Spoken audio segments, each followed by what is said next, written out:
En el siguiente ejercicio vamos a analizar un proyectil que es lanzado desde la parte superior de una colina, como muestra la figura.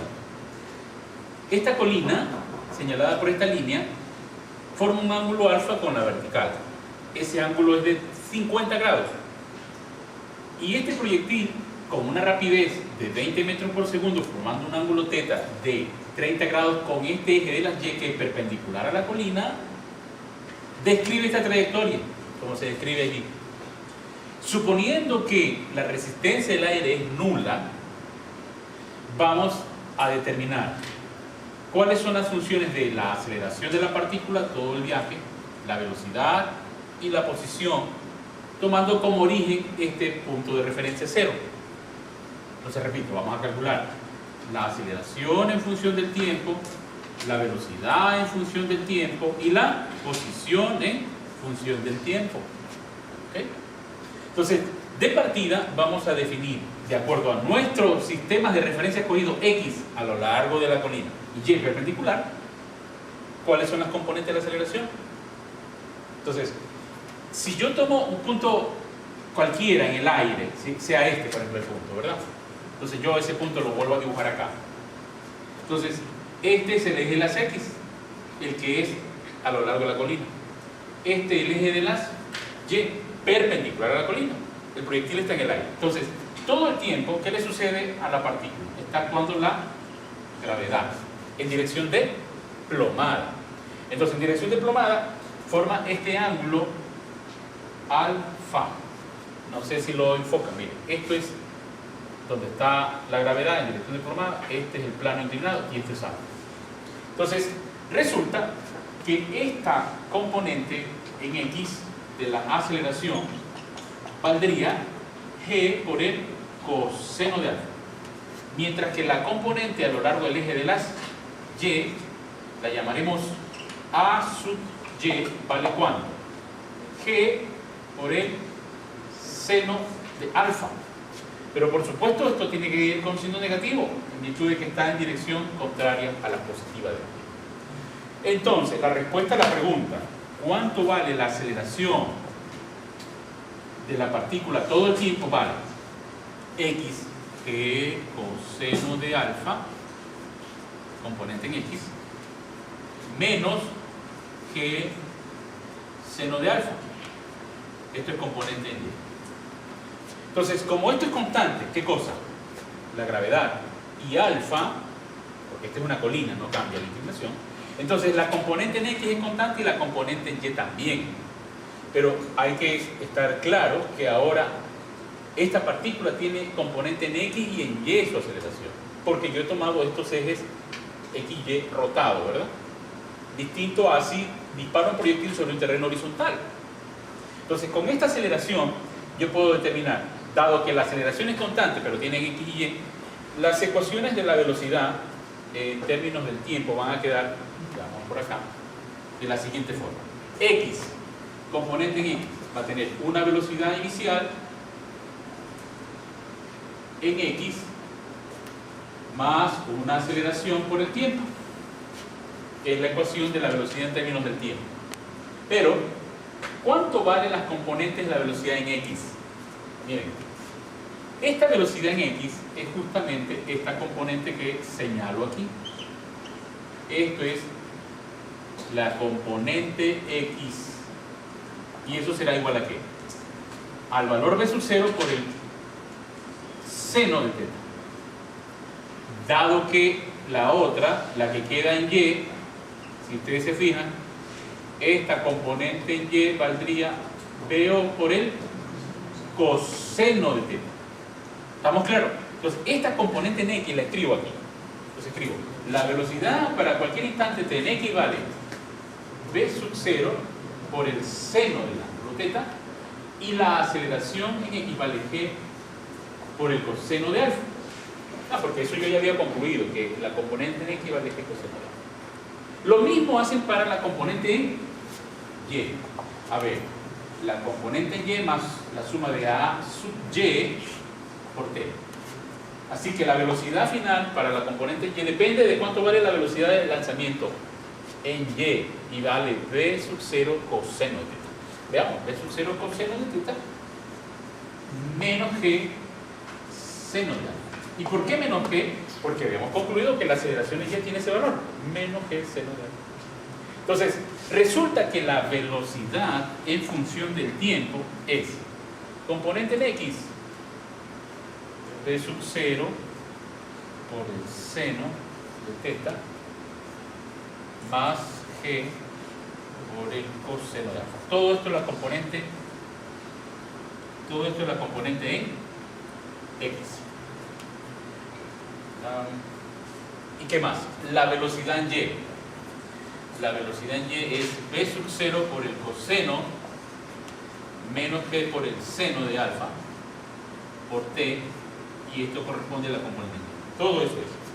Ahora, claro, yo puedo poner valores, ¿no es cierto? Les digo, a ver, como yo conozco cuánto vale G, yo podría aquí calcular, a ver, la aceleración en Y, a ver si me ayudan, ustedes tienen que multiplicar. ¿Cuánto sale el producto 9.8 por el seno de alfa? Y alfa vale 50 grados. Entonces, me dicen cuánto vale 9.8 por el seno de 50. 7.5. Y lo mismo hacemos con X. Tome 9.8 por el coseno de 50 grados. 6.3. 6.3, perfecto. Entonces, ustedes ya pueden poner el valor numérico si quieren, ¿no? Dicen, a ver, muy bien, ya sé cuánto vale la aceleración de acuerdo a este sistema de coordenadas cartesianas, vale 6.3i menos 7.5 j unidades metros sobre segundo. Perfecto. Lo mismo hacen con la velocidad. Entonces, si ustedes ponen aquí los valores que habían dicho, ¿no? B sub 0, 20, teta, 30, más G coseno, que es 6.3, T. Todo esto es en I. Y en la velocidad en Y, B sub 0, 20, coseno de teta, que es 30, y G seno de alfa, que es menos 7,5. T, todo esto es la de los componentes. Bueno, esto está de escribirlo por acá. 20 por seno de 30 es 10. 6.3 T. Y ¿cuánto sale 20 por el coseno de 30?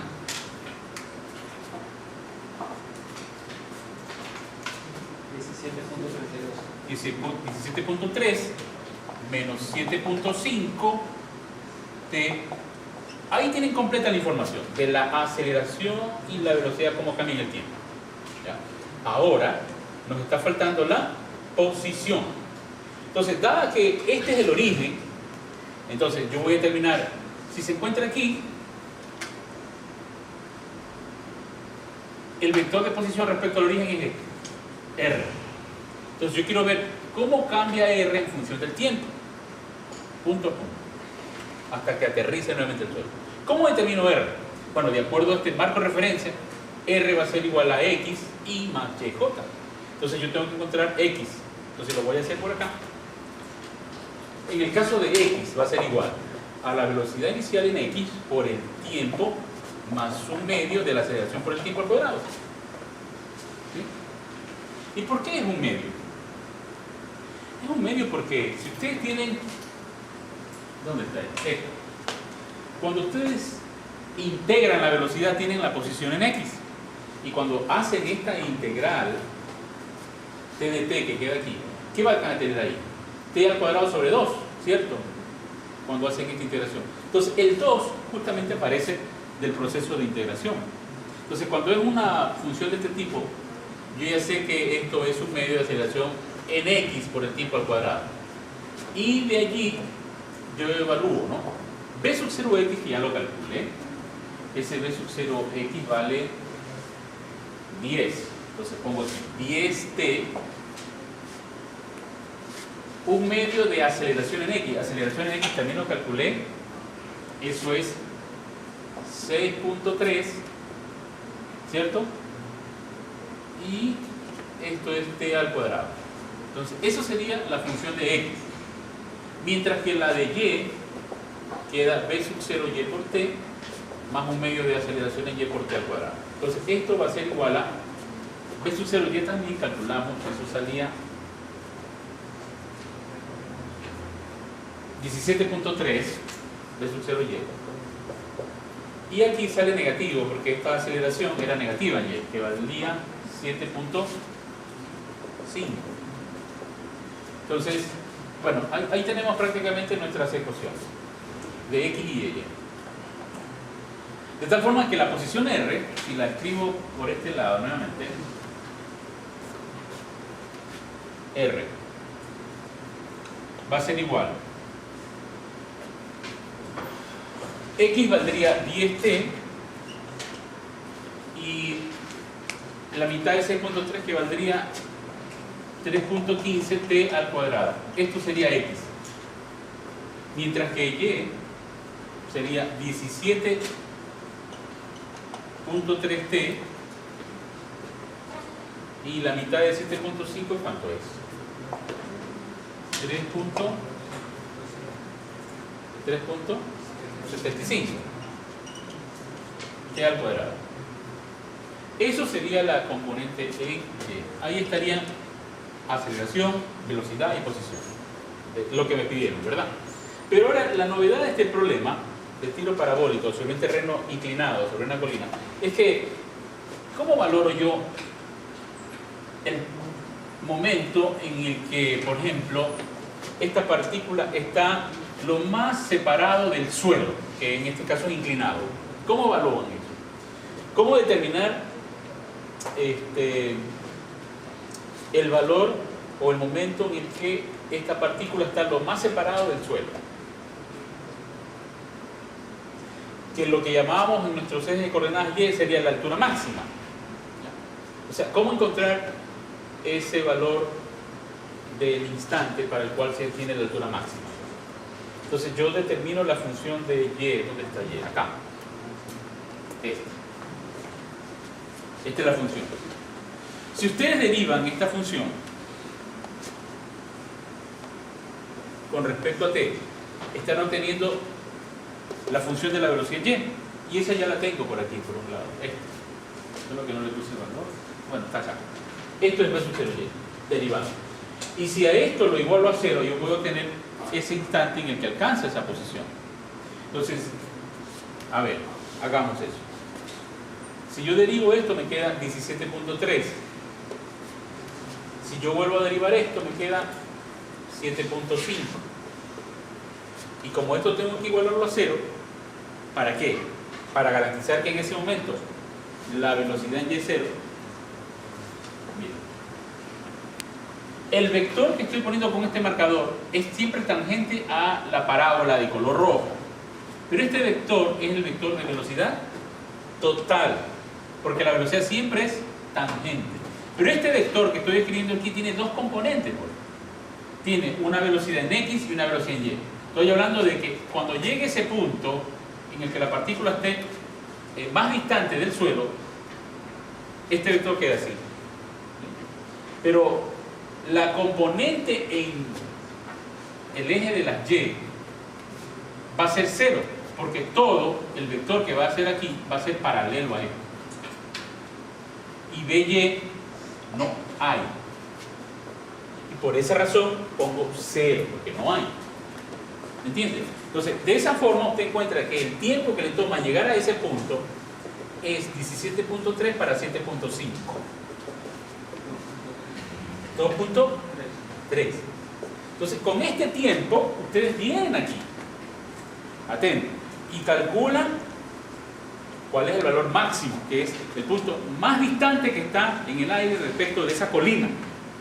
Y eso es, vamos calculando, 17.3 por 2.3, menos un medio, 7.5 por 2.3, pero al cuadrado. Entonces, hagamos el cálculo con cuidado para no equivocarnos y decir cuánto es esa distancia más lejana del suelo.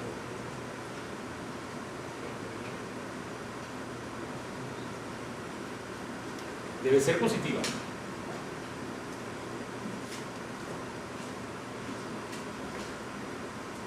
¿Cuánto les dio?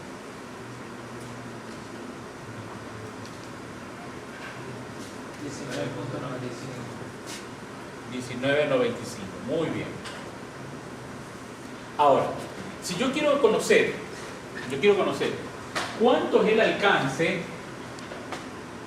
¿sí? Cuánto bajó por la colina, cuántos metros, hasta que impacte nuevamente. ¿Qué tengo que hacer? ¿Qué tengo que hacer para hacer eso? Una, poder calcular el tiempo de vuelo, todo el tiempo que permanece en el aire. Sí, y tengo una opción. Si yo conozco ese tiempo que le tomó en alcanzar este punto, probablemente el punto más alto, más distante, el tiempo de vuelo va a ser el doble. Pero eso también lo puedo observar de aquí. Si yo a esto lo hago 0, puedo encontrar el tiempo de vuelo. Entonces ustedes, a partir de aquí, determinan 0 igual a 17.3t menos 1 medio de 7.5 por t al cuadrado, seguro el tiempo de vuelo le va a salir aproximadamente 4,6 segundos. Y con este tiempo evalúan aquí y determinan el alcance. Y cuando ustedes evalúan ese tiempo de 4.6, a ver si lo van calculando y me dicen cuánto les da. Elevando al cuadrado 4.6, van a obtener todo lo que bajó por la colina hasta que vuelve a impactar la colina. ¿Ya? Ese es el procedimiento que se hace. Pero quiero que tomen en cuenta algo ahora. Cuando alguien tenga el valor me lo anota, me lo dice. 112.65. Bueno, ahí lo confirmamos si está bien eso. ¿Ya? Alguien me confirma si está bien, si no lo corregimos. Pero lo que quería decir finalmente en este problema, atento con lo siguiente, es averiguar con qué ángulo, o sea, cuál debe ser el ángulo θ para ser disparado, para yo poder este objeto lanzar lo más lejos que pueda, colina abajo. ¿Será que ese ángulo θ debe ser 45 grados? ¿Qué creen ustedes? ¿Será 45 el ángulo con el que tengo que disparar? ¿Cómo resuelvo esa pregunta? Esta pregunta no es fácil, pero vamos a explicarlo paso a paso, qué es lo que tengo que hacer para llegar a esa respuesta.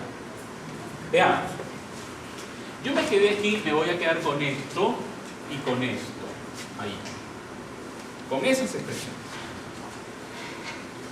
Y voy a hacer lo siguiente, atento. Escribo x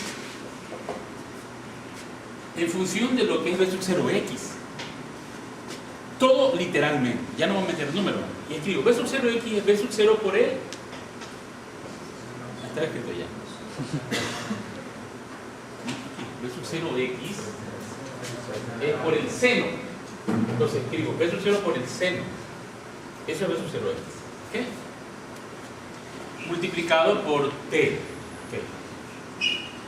Aquí, un medio y la aceleración en x era g por el coseno de alfa. ¿Qué? Por t al cuadrado. Listo. Ahora y, en cambio, es igual a qué?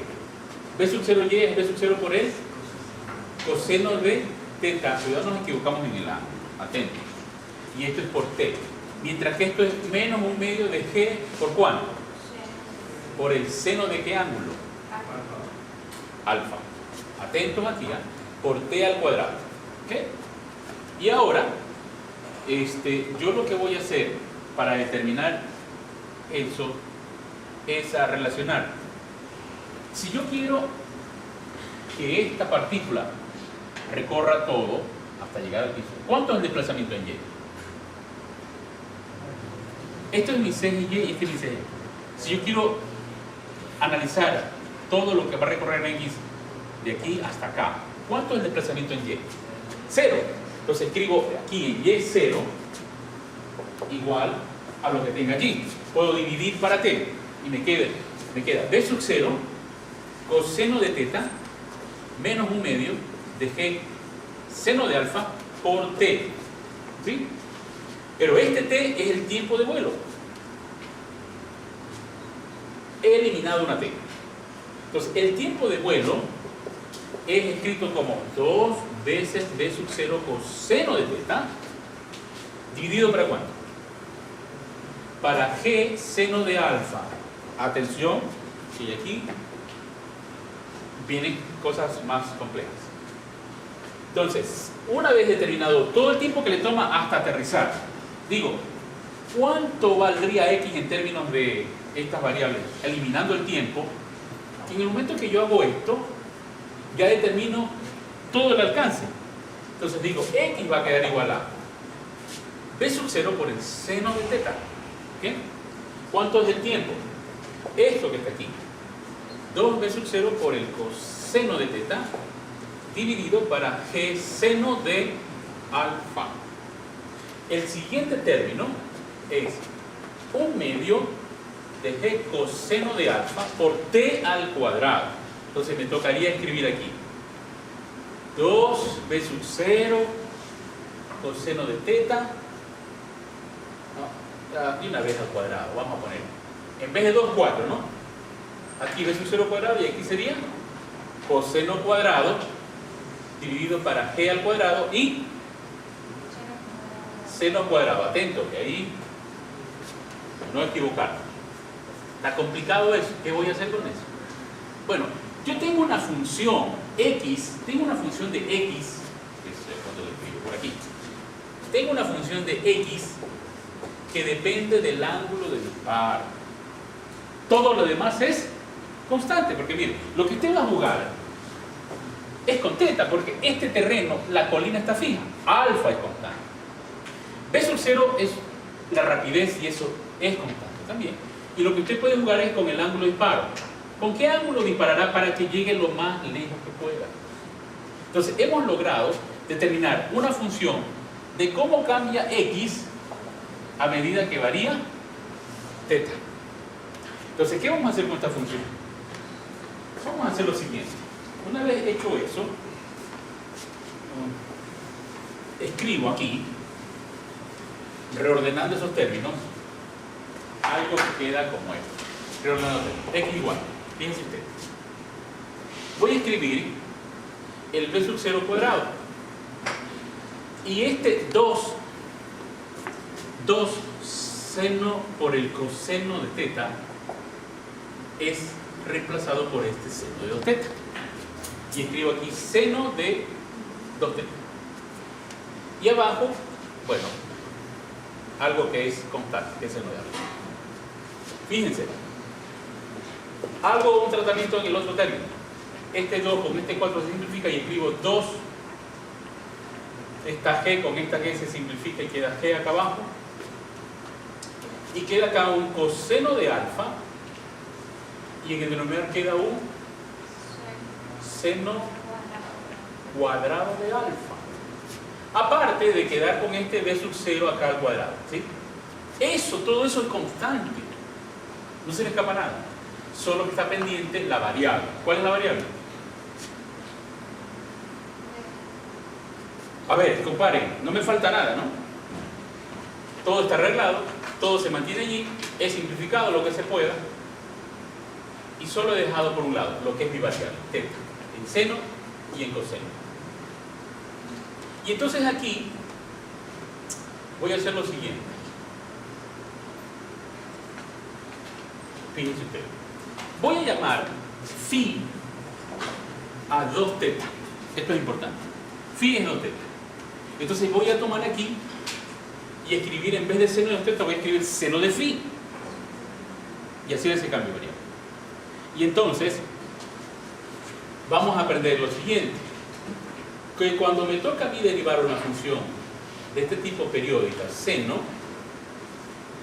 con respecto a phi, esto queda coseno de phi.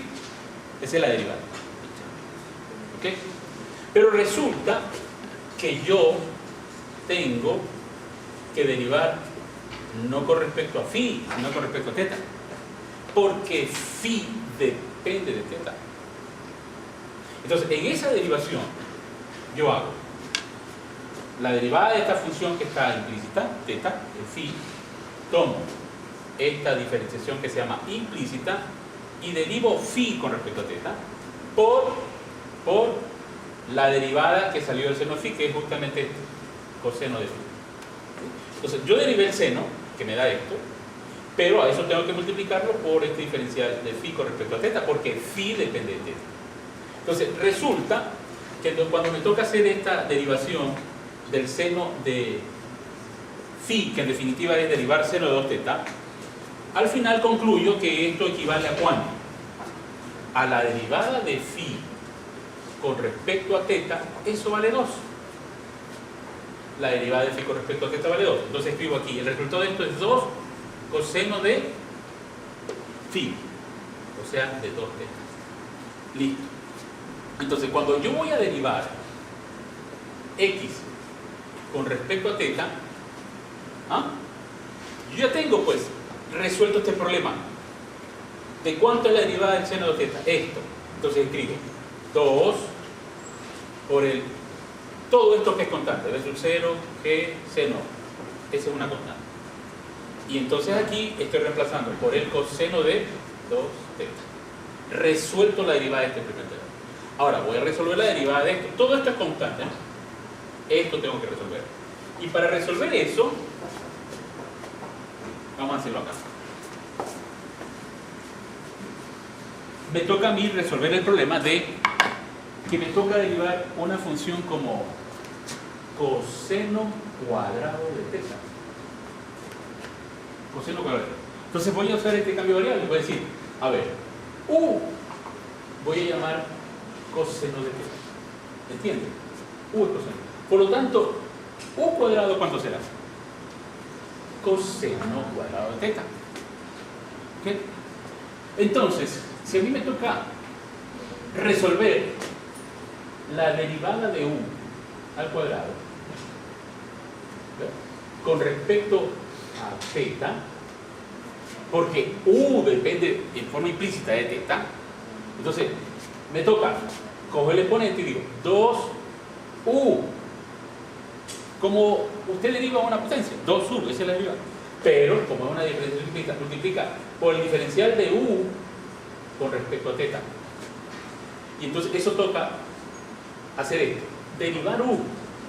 Entonces la derivada de u, dado que u es coseno de θ, con respecto a θ, ¿cuánto vale?